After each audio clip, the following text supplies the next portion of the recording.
gejalanya apa aja sih yang kita lihat? Dari kalau gejalanya ini kita bisa membedakan pada anak dan pada dewasa. Kenapa dibedakan? Karena pada anak itu lingkar kepala atau pertumbuhan tulang tengkorak itu masih dalam proses. Jadi pada saat ada cairan bertekanan di dalam kepala, jadi yang ditekan adalah rongga kepala tersebut. Jadi dia akan makin lama makin membesar. Jadi kita bisa lihat nih anak-anak hidrosefalus bisa kelihatan jelas kepalanya membesar daripada anak seusianya. Terjadi pelebaran pembuluh darah di kepala, terjadi mata yang lebih cenderung melihat ke bawah karena ada penekanan di saraf mata.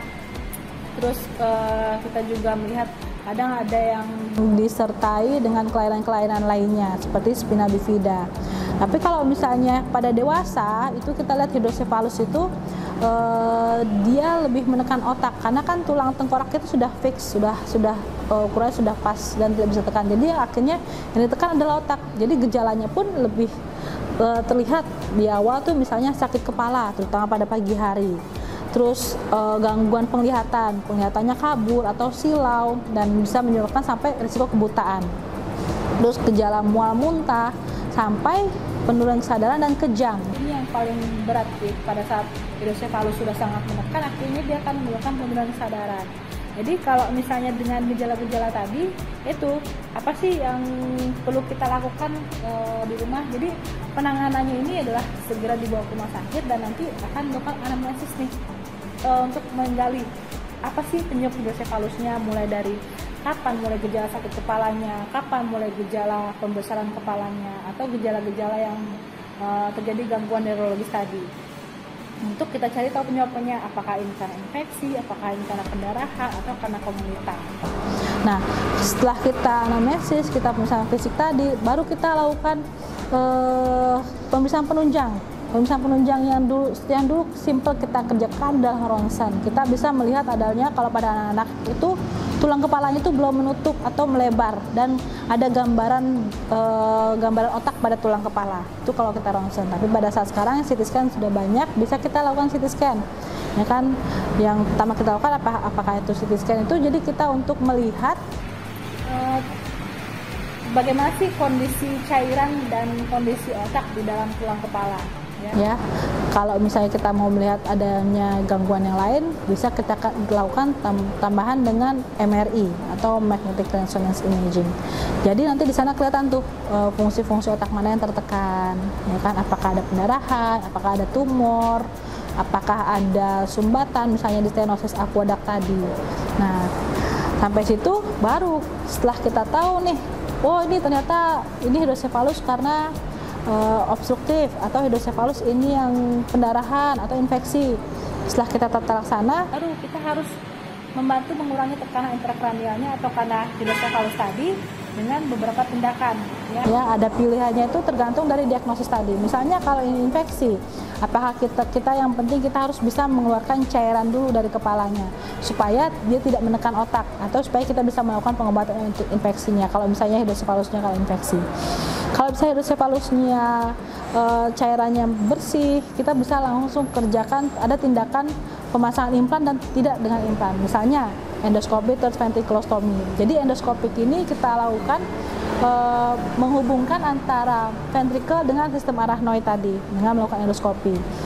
Nah, kalau misalnya selanjutnya penyebabnya karena tumor, bisa sekaligus kita angkat tumornya. Harapannya dengan kita angkat tumor, hidrosefalusnya bisa rilis. Atau misalnya tindakan memerlukan pemasangan implan segera atau namanya ventriculoperitoneal shunt.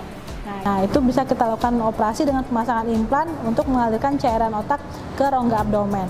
Untuk shunt ini sendiri kita bisa alirkan ke rongga abdomen, ke ginjal atau ke jantung. Tapi itu dilihat dari kondisi pasien itu sendiri.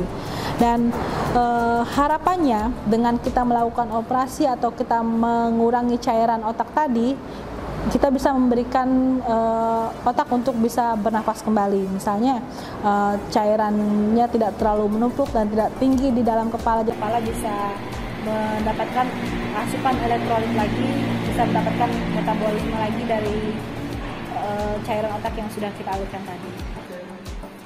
Untuk manajemen hidrosefalus itu yang pertama, kalau misalnya terdapat gejala-gejala yang seperti saya sebutkan tadi, sakit kepala, terus mual muntah hingga penurunan kesadaran, segera dibawa ke rumah sakit. Karena tujuannya adalah untuk segera menyelamatkan otak sebelum terjadi kerusakan-kerusakan lebih lanjut seperti kebutaan atau risiko kematian. Jadi dalam pemeriksaan nanti kita dapatkan nih kira-kira hidrosefalusnya dikarenakan apa. Baru kita tahu bagaimana penanganannya. Apakah ini hidrosefalus karena pendarahan atau karena infeksi? Itu kita harus memastikan cairan otak itu sendiri jernih. Kalau misalnya karena infeksi, kita harus obati dulu infeksinya. Dan untuk menurunkan tekanan kepalanya, kita lakukan external ventricular drainase atau mengalirkan cairan otak tadi sampai benar-benar bersih. Setelah itu baru kita tentukan apakah memang dia memerlukan tindakan lanjutan seperti endoskopi ventriculostomy atau menghubungkan cairan otak di ruang ventrikel dengan subarachnoid tanpa memerlukan pasang implan, atau kita memerlukan pemasangan implan yang permanen atau VP shunt atau ventriculoperitoneal shunt. Jadi itu memasang alat untuk menghubungkan untuk mengalirkan cairan otak ke rongga abdomen, atau bisa juga VA shunt atau ventriculoarterial shunt. Jadi tindakan tata laksana tadi bergantung dari diagnosis yang kita temukan. Harapannya dengan melakukan operasi tadi, gejala-gejala yang seperti sakit kepala, terus sampai penurunan kesadaran bisa kita perbaiki dan mencegah risiko kebutaan atau risiko kelainan neurologis lainnya. Sekian penjelasan dari saya tentang hidrosefalus. Mudah-mudahan bisa memberikan manfaat untuk sahabat Graha Hermin. Untuk keterangan lebih lanjut atau bila kita ingin bertemu berkonsultasi lebih lanjut bisa mengunjungi di Rumah Sakit Graha Hermin Batam. Sekian, terima kasih. Salam sehat. Terima kasih sudah menonton video ini. Jangan lupa untuk like, comment, subscribe, dan share video ini ke teman-teman kamu.